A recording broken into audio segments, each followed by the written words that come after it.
আল্লাহ পাক আল্লাহ তাআলা যাকে আপনার জিন্দা রাখবেন, আপনার সে জিন্দা থাকবে, জগৎ মারতে পারবে না, দুনিয়া আপনার মারতে পারবে না। আল্লাহর পয়গম্বর আপনার মুসা কালিমুল্লাহকে আমার আল্লাহ পাক জিন্দা রেখেছেন, আমার আল্লাহ পাক জীবিত রেখেছেন।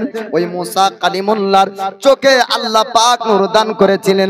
মুসা নবীকে দেখার পরে হযরত আসিয়া বললেন, স্বামী আপনি শুনুন শুনুন, আমাদের তো কোনো পুত্র বাচ্চা নাই, আমাদের বেটা নাই, এই বাচ্চাকে যদি আমাদের পুত্র আমাদের বেটা বানাই তবে খুব ভালো হবে। ফেরাউন এই কথার উপর রাজি হলো। এবার হামান নামক পাপী বলেন, না না আপনি এমনটা করবেন না, আপনি স্বপ্ন দেখেছিলেন বনি ইসরাইলের মধ্যে একজন ব্যক্তি পুরুষ ব্যক্তির জন্ম হবে, আর সে বড় হয়ে আপনার অহংকার তাবা করবে, আপনার রাজপ্রাসাদ ধ্বংস করবে। এই বাচ্চাই হয়তো সেই স্বপ্নের বাচ্চা হতে পারে, অতএব বাচ্চাকে আপনি মেরে দেন। তখন আসিয়া আপনার বলে, না না এমন ভুল কাজ আপনি করবেন না, আপনি যেহেতু জানেন না এই বাচ্চা বনি ইসরাইলের বাচ্চা নাকি অন্য কারো বাচ্চা হবে, অতএব তাকে আমরা বেটা বানাবো। আপনার আল্লাহ পাক আল্লাহ তাআলা মুসা নবীকে আপনার জিন্দা রাখলেন। মুসা কালিমুল্লাহকে আল্লাহ পাক আসিয়ার করে তুলে দেন। হযরত আসিয়া আপনার নিয়ে বাড়ি চললেন। ফেরাউন এবার মিশরের জমিনে খবর ছড়িয়ে দেয়। মিশরবাসীরা জানলো যে দরিয়া থেকে একজন বাচ্চা পাওয়া গিয়েছে। ওই বাচ্চাকে ফেরাউন বাড়ি পর্যন্ত নিয়ে এসেছে। মুসা কালিমুল্লাহর মা খবর পাওয়ার পরে দুই চোখ দিয়ে পানি ঝরতে লাগলো। আল্লাহ পাককে ডাক দেয়, আল্লাহ আমার বাচ্চাকে ওই ফেরাউন পেয়ে গিয়েছে, হয়তো মেরে দিবে। আমার আল্লাহ পাক আপনার জানিয়ে দেয়, আমার বান্দিরে আমি আল্লাহ ওয়াদা করেছি, আমার ওয়াদা মিথ্যা হবে না। ওই বাচ্চা জিন্দা থাকবে, আমি আল্লাহ তাকে জিন্দা রাখবো। ওই বাচ্চাকে আবার তোমার কোলে ফিরিয়ে দিব। আমার বান্দি তুমি ধৈর্য রাখো, সবর করো, আল্লাহ পাক নিশ্চয় সবরকারীর সঙ্গে থাকেন। ইন্নাল্লাহা আলা কুল্লি শাইইন কাদির, আল্লাহ পাক সবরকারীর সঙ্গে আছেন। মুসা কালিমুল্লাহর মা তিনি আপনার সবর করলেন। আমার আল্লাহ পাক আল্লাহ তাআলা ফেরাউনের বাড়িতে মুসা নবীকে রাখেন। ফেরাউন পুরো মিশরবাসীকে খবর আপনার জানিয়ে দিল, আমার ঘরে একটা বাচ্চা এসেছে, আমি তাকে আমার পুত্র বানাবো, আমার বেটা বানাবো। আর যদি বাচ্চাকে কেউ তুৎপান করাও তবে তাকে এনাম পুরস্কার দেওয়া হবে। ও মিশরবাসীরা, তোমাদের মধ্যে কোন রমণী এমন আছো যেই রমণী আমার এই বাচ্চাকে দুধ পান করাবে? এবার সমস্ত আপনার মিশরের রমণীরা দুধ পান করানোর জন্য রেশনের দোকান নাই, ওই রকম ভাবে আপনার ফ্রেন্ড করলো। রমণীরা তারা চিন্তা করে, আর যদি রাজার ঘরে চাকরি পেয়ে যায়, বাদশার ঘরে যদি চাকরি পায় তবে হয়তো মোটা অঙ্কের আমরা এনাম পুরস্কার পাবো। তার জন্য রমণীরা সারিবদ্ধ ভাবে রাজপ্রাসাদের মধ্যে প্রবেশ করলো। ফেরাউন এক এক করে বলে, ও মহিলারা, তোমাদের মধ্যে যেই যার স্তনে দুধ পান করবে আমার বাচ্চা, আমি তাকে আমার বাড়িতে চাকরি দিব, খাওয়া পান করা আমার বাড়িতে হবে, থাকার তাকে একটা রুম দেওয়া হবে এবং মাসিক তাকে বেতন দেওয়া হবে, তাকে মান্থলি আপনার টাকা দেওয়া হবে। রমণীরা তারা সবাই খুশি, কিন্তু আল্লাহ পাক মুসা কালিমুল্লাহকে কোন মায়ের কোন রমণীর দুধ পান করাতে দেননি। মুসা নবী কোন মায়ের দুধ পান করেনি, কোন মহিলার দুধ পান করেনি। যে সমস্ত রমণীরা ওই রাজপ্রাসাদের মধ্যে প্রবেশ করেছিল কারো স্তন থেকে দুধ পান করে না। মারিয়ম নামক ওই আপনার বাচ্চা মেয়েটা, অর্থাৎ মুসা কালিমুল্লাহর বোন, তিনি আপনার যাবার পরে রাজপ্রাসাদে ফেরাউনের বাড়িতে দেখতে গেল তার ভাই মুসা কেমন অবস্থাতে আছে। দেখার পর আপনার খুশি হয়, এরা তো সুন্দর বেটা বানিয়েছে। এবার বোন আপনার দেখার পরে খুশি হলো। আপন বোন যদি হয়, ভাই পৃথিবীর জমিনের যেই জায়গাতেই থাকো, যদি আপনার জিন্দা থাকে, যদি জীবিত থাকে, মরার থেকে আপনার ভালোই থাকবে। অতএব আপনার বোন খুশি হবে। মা যদি জানতে পারে তার বেটা কোন জায়গায় জীবিত আছে, তো মা আপনার খুশি হবে। বাপ যদি জানতে পারে, বাপ আপনার খুশি হবে।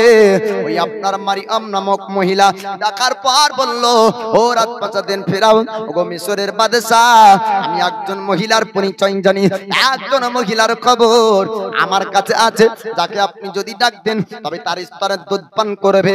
আমার নামও পাপী বলেছিল।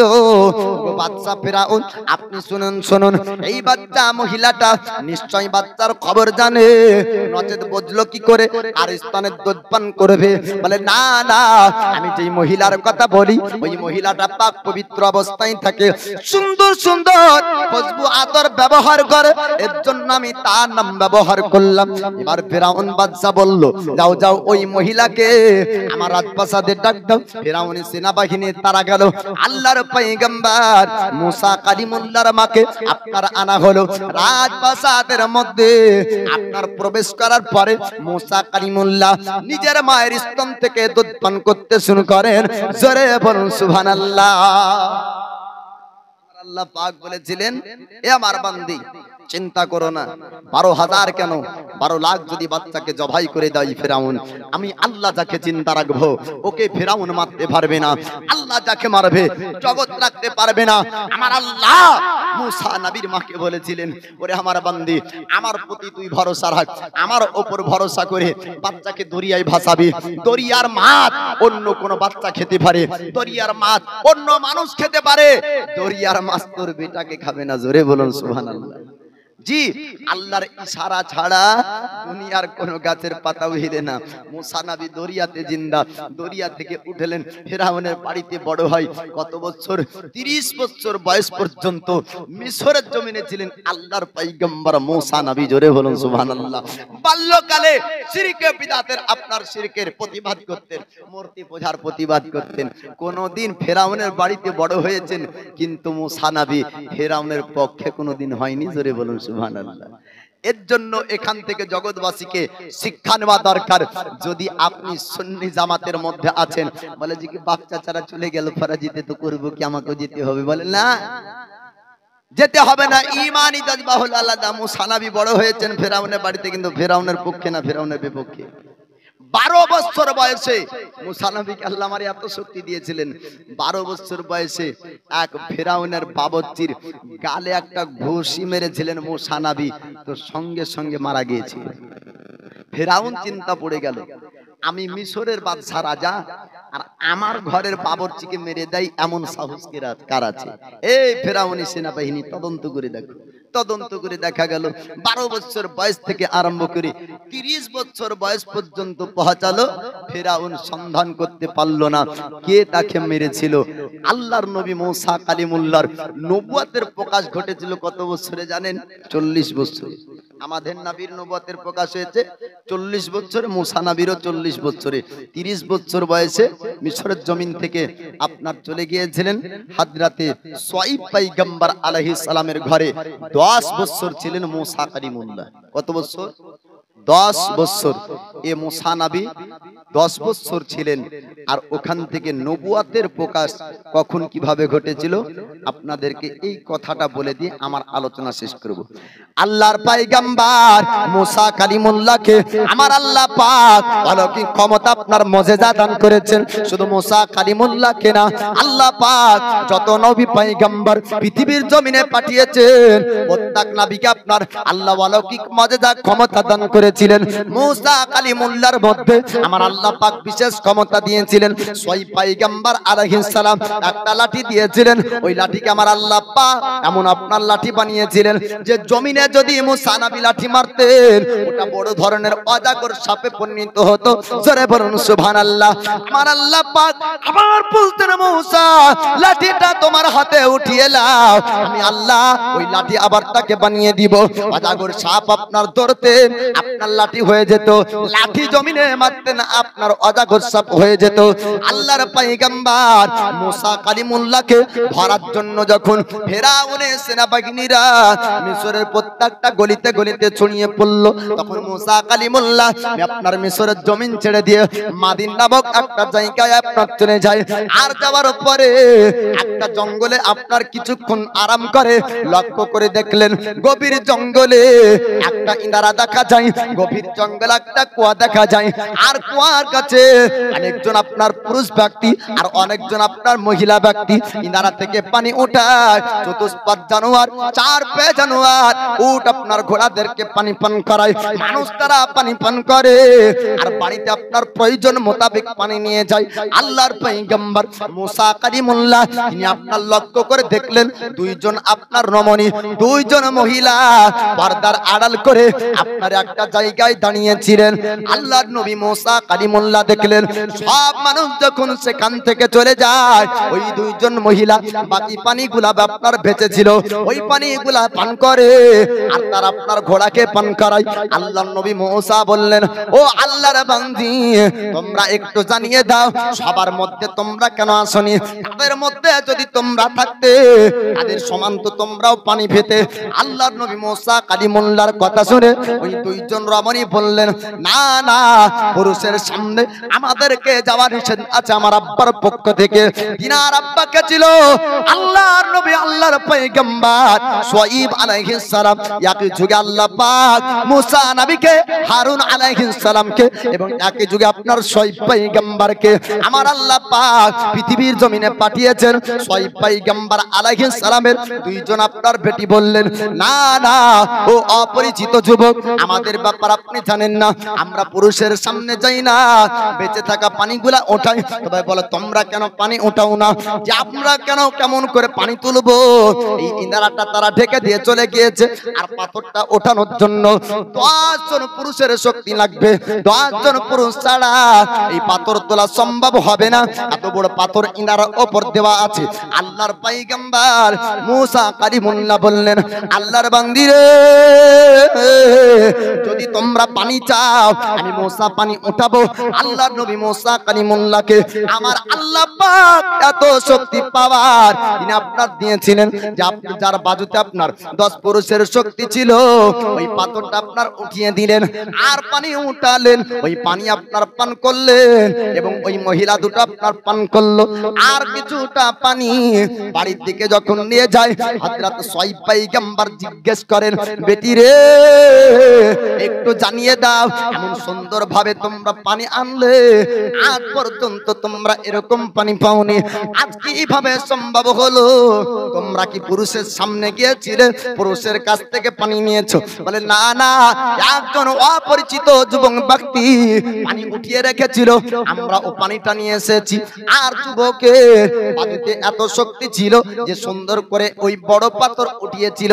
আল্লাহ পাক শুআয়ব পয়গম্বর আলাইহিস সালামকে খবর জানিয়েছিলেন পূর্বে যে তোমার কাছে আমার একজন পয়গম্বর আসবে, আশ্রয় চাইবে, তুমি তাকে আশ্রয় দিবে। আল্লাহর নবী শুআয়ব পয়গম্বর বুঝলেন, বেটি রে, যাও যাও, ওই যুবকদেরকে একটু ডাক দাও, যুবকের কাছে রাখ দাও, ওই যুবককে আমার কাছে আনতে হবে। যুবককে আপনার আনা হলো। আল্লাহর পয়গম্বর আপনার শুআয়ব আলাইহিস সালামের কাছে আল্লাহর নবী মুসা কালিমুল্লাহ আছেন। আসার পরে আপনার কিছুদিন বাড়িতে থাকলেন। এবার শুআয়ব পয়গম্বর বলে, মুসা, ওগো আল্লাহর পয়গম্বর মুসা, আমার মনের একটা ইচ্ছা আছে, আমার একজন বেটির সঙ্গে আপনার বিবাহ দিতে চাই, বলুন বলুন আপনি আমার বেটিকে বিবাহ করবেন কিনা? আল্লাহর পয়গম্বর মুসা কালিমুল্লাহ তিনি আপনার রাজি হলেন।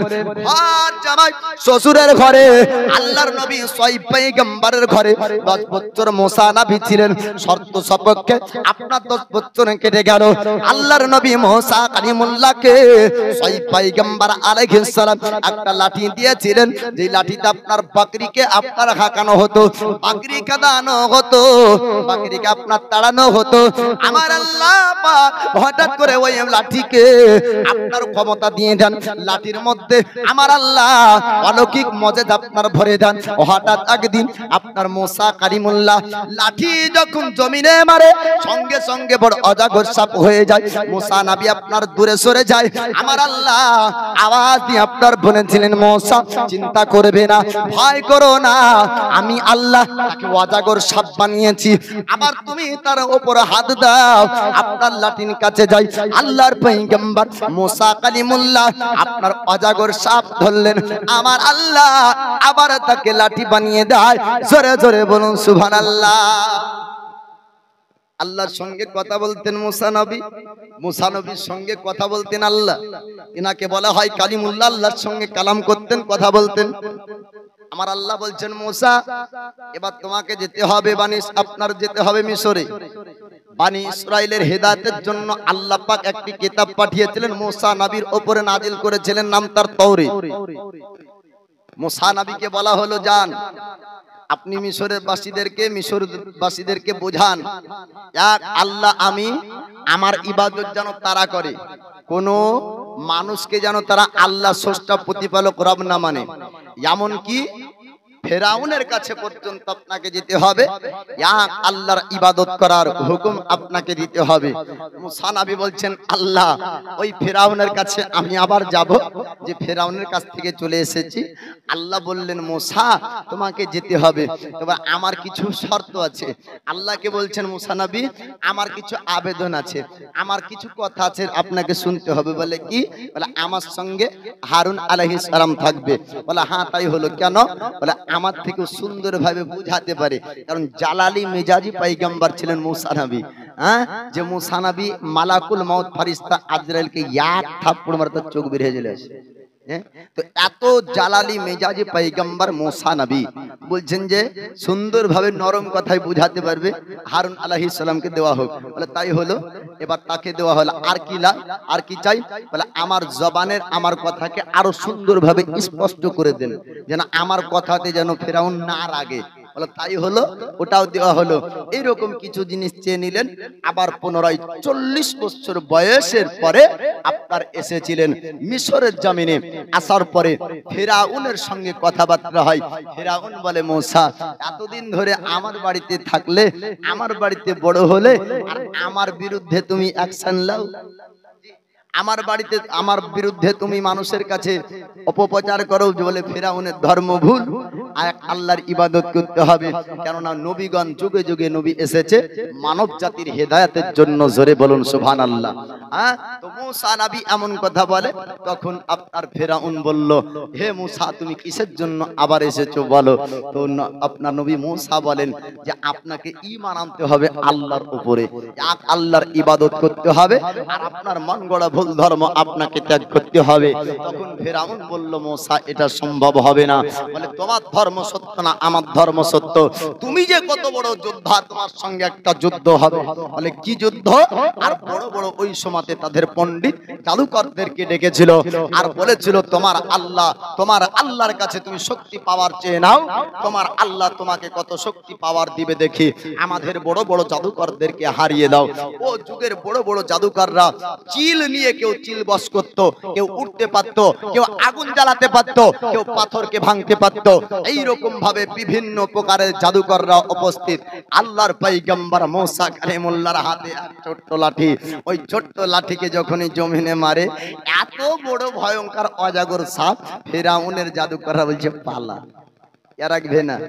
এই সাপ যদি একবার আমাদেরকে ছবল মারে, কারো জীবন থাকবে না, জাদু যাবে রসাত তলে, এখান থেকে ময়দান ছাড়বে। সবাই ময়দান ছেড়ে পালিয়েছিল। আমার আল্লাহ পাক ওই অজাগর সাপে ফেরাউনিদেরকে জব্দ করেছিল। আমার আল্লাহ পাক আল্লাহ তাআলা দরিয়াকে দুই ভাগে ভাগ করে মুসা নবীকে পার করেছিলেন। তো আল্লাহর কুদরতি ক্ষমতা পাওয়ার শক্তি সম্পর্কে আমাদেরকে এমন ঈমান ও আকীদা রাখা চাই যে মহান আল্লাহর দ্বারা তো সব সম্ভব।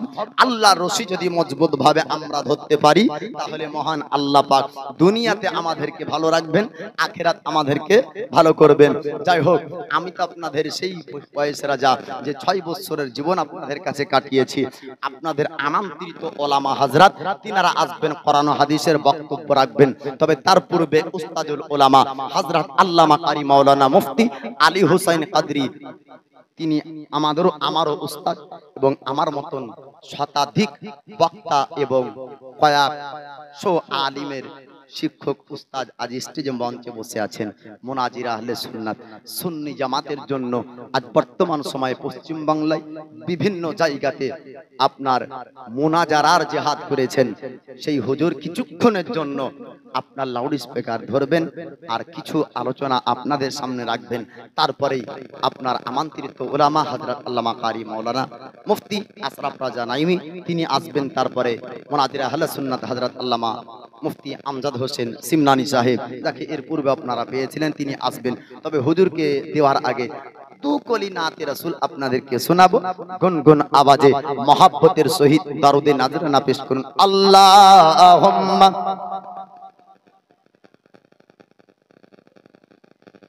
মাওলানা মুহাম্মদ ওয়ালা আলি সাইয়্যিদিনা সাল্লি আলা মুহাম্মাদিন।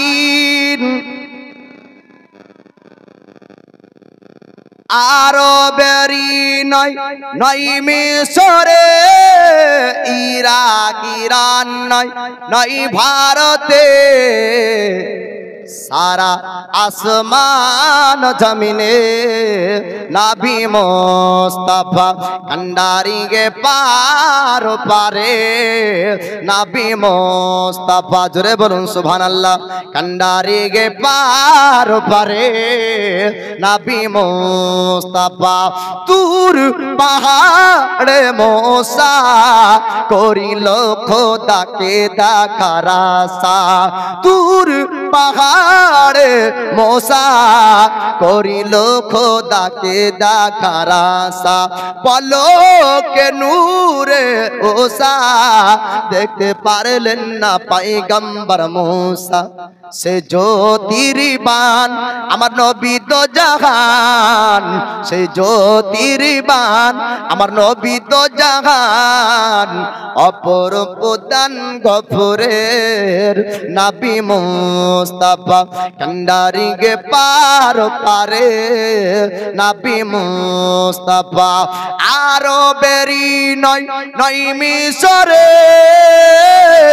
ইরাক ইরান নয় নয় ভারতে, সারা আসমান জমিনে নবী মুস্তাফা কান্ডারি গে পার পারে। নবী মুস্তাফা কুল আলামের তারে তুমি আনিলে এমনি পয়গম। জোরে বলুন সুবহানাল্লাহ। কুল আলামের তারে তুমি আনিলে এমনি পয়গম। কুচুলো যে পানিতে সারা মাখলুকাতেরি রঞ্জগম। একই কালিমা সারা দুনিয়ায়, এক কালিমা সারা দুনিয়ায়, এক দিলে পথ স্বর্গের নবী মুস্তাফা কান্ডারি গে পার পারে। নবী মুস্তাফা আরবেরি নয় নয় মিশরে, ইরাক ইরান নয় নয় ভারতে, সারা আসমান জমিনে নবী মুস্তাফা কান্ডারি গে পার পারে। নবী মুস্তাফা ঝড় তুফান আসিবে ভাঙিতে মোর ইমানের কাঁচা ঘর। নমরুদের সে আগুন আবার জ্বলিতে আসিবে দেখা ঘর। রাখিও অটল বাঁধিও শিকল, রাখিও অটল বাঁধিও শিকল। ইমান শুনি সকলে নবী মুস্তাফা কান্ডারি গে পার পারে। নবী মুস্তাফা আরবেরি নয় নয় মিশরে,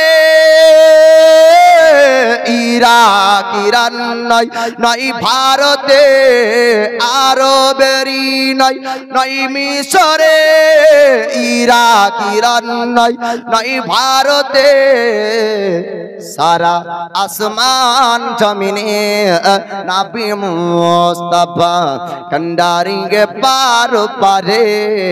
নবী মুস্তাফা